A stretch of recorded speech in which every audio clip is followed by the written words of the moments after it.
누군가 우리에게 기독교의 핵심은 무엇입니까? 라고 묻는다면 당연히 십자가라고 대답할 것입니다. 그렇다면 십자가의 핵심은 무엇입니까? 라고 묻는다면 무엇이라고 대답하겠습니까? 어떤 사람은 죽음이라고 이야기할 수도 있고 어떤 사람은 구원이라고 이야기할 수도 있습니다. 다 맞는 말입니다. 십자가에는 죽음과 구원, 부활과 영광이라는 아주 다양한 의미가 들어있죠. 하지만 오늘 본문에 보면 그 모든 단어들의 상위 개념, 즉 십자가의 가장 핵심적인 의미를 하나 소개하고 있습니다. 그것은 바로 순종입니다. 22절에 인자가 많은 고난을 받고 장로들과 대제사장들과 서기관들에게 버림받아 죽임을 당하고 제3일에 살아나야 하리라 하시고, 한글 성경에는 잘 표현되어 있지 않지만 헬라어 원문에 보면 여기 쓰인 모든 동사가 뭐뭐 해야 한다입니다. 영어로 must죠. 즉 예수님은 고난을 받아야 하고 죽임을 당해야 하고 제3일에 부활해야 합니다. 무슨 말이냐면 이 모든 것이 하나님의 계획임을 강조하고 있는 것입니다. 예수님은 그 하나님의 계획에 따라 고난의 길을 가실 것이고 심지어 죽임까지 당하게 되실 것입니다. 따라서 예수님이 십자가의 고난을 당하셨다는 것의 의미는 예수님께서 하나님의 뜻에 순종하는 과정에서 고난을 당하셨다는 말입니다. 심지어 예수님은 하나님의 뜻에 따라 죽음의 자리까지 순종하며 걸어가셨습니다. 그 예수님의 순종, 죽기까지 아버지의 뜻에 따라 살아가셨던 그 예수님의 순종으로 인해 우리가 구원을 받게 된 것입니다. 그렇다면 예수님이 제자들에게 너희도 각각 자기의 십자가를 지고 나를 따라오라고 하신 의미가 무엇인지 분명해졌습니다. 그것은 예수님이 하나님의 뜻을 따라 순종의 길을 걸어가셨듯이 제자들도 하나님의 뜻을 따라 순종의 길을 걸어가라는 말입니다. 그 순종하는 과정에서 비록 고난이 따라오고 심지어 죽음의 위험이 따라온다 할지라도 그것이 하나님의 뜻이라면 하나님의 뜻을 자기 목숨보다 소중히 여기고 따라가라는 말입니다. 참 은혜가 되는 말이죠. 제자라면 당연히 그 길을 걸어가야 합니다. 하지만 막상 내 삶의 현장에서 자기 십자가를 지고 주님을 따른다는 것은, 즉 순종을 내 삶의 최우선으로 두고 살아간다는 것은 생각만큼 쉬운 일이 아닙니다. 아니, 쉽지 않은 정도가 아니라 때론 거의 불가능해 보일 때가 있습니다. 얼마 전 한국에 있는 어머니와 통화를 했습니다. 어머니는 현재 권사님이시고 새벽이고 밤이고 할 것 없이 교회에 가셔서 남편을 위해 자식을 위해 기도하시는 분이십니다.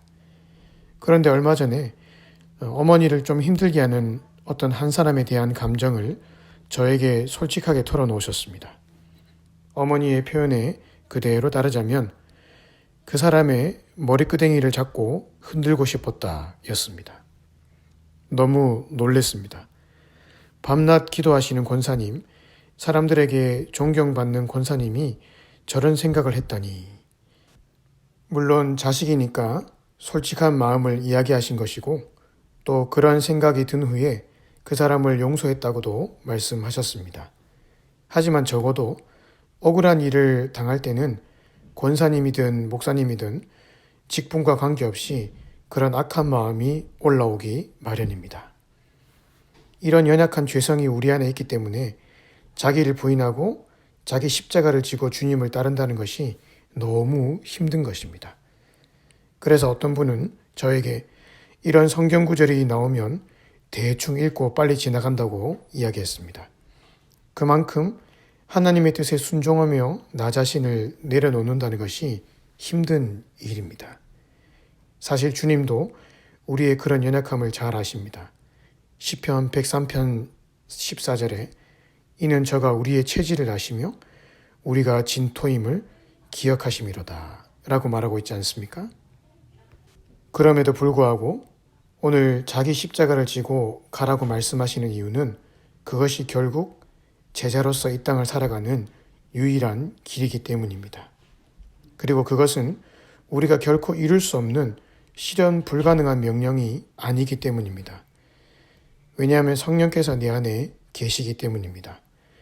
로마서 8장 26절에 이와 같이 성령도 우리의 연약함을 도우시나니 우리는 마땅히 기도할 바를 알지 못하나 오직 성령이 말할 수 없는 탄식으로 우리를 위하여 친히 간구하시느니라.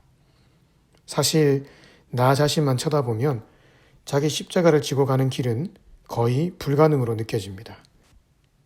하지만 성령께서 지금도 내 안에서 말할 수 없는 탄식으로 우리를 위해 기도하고 계시기에 이 길이 가능합니다. 내가 성령의 음성에 귀를 기울이고 그분의 도움을 구하며 살아가면 성령께서 그때그때마다 참을 수 있는 힘을 주실 것이고 어떻게 행동해야 할지를 가르쳐 주실 것입니다. 그리고 우리의 눈을 여셔서 이 고난의 길 끝에 영광이 있음도 알게 하실 것입니다. 예수님이 가셨던 십자가의 길 끝에 부활의 영광이 기다리고 있었듯이 우리가 가는 이 길 끝에도 말할 수 없는 영광이 기다리고 있습니다. 성령은 그 소망을 우리 마음에 심어주시면서 끝까지 이 길을 참고 걸어갈 수 있도록 우리를 도우실 것입니다. 따라서 26절의 말씀을 가슴 깊이 새기며 오늘 하루를 살아가십시다. 누구든지 나와 내 말을 부끄러워하면 인자도 자기와 아버지와 거룩한 천사들의 영광으로 올 때 그 사람을 부끄러워하리라. 우리가 십자가를 지고 그 말씀을 따라 살면서 당하는 수치를 부끄러워하지 않는 삶을 살아가면 하나님도 우리를 결코 부끄러워하지 않으실 것입니다. 오늘 하루도 십자가의 길을 걸어가심으로 인해 승리의 삶 살아가시기를 주님의 이름으로 축복합니다.